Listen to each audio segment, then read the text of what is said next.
Understanding the phrase, go belly up, a guide for English learners.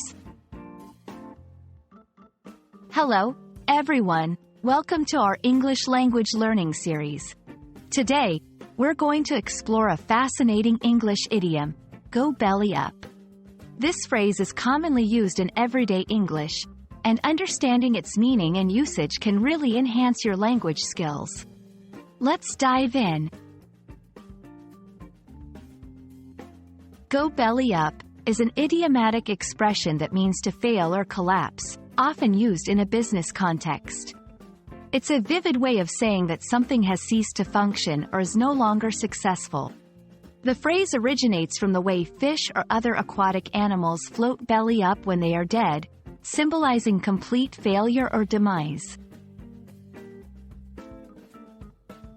To better understand go belly up, let's look at some examples. Business context. After the economic crisis, many small businesses went belly up. In formal usage, I tried to bake a cake, but it went belly up. It was a complete disaster.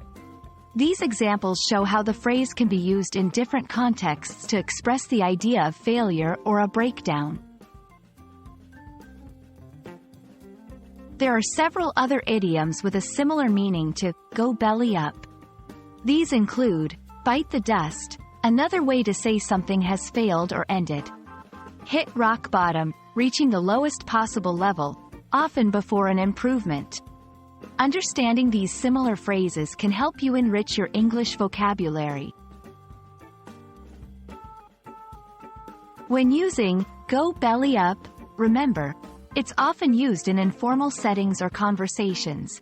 The phrase is not typically used to describe personal failures in a serious manner. Be mindful of the context. It's more suitable for discussing businesses or light-hearted personal anecdotes. That's a wrap on our exploration of go belly up.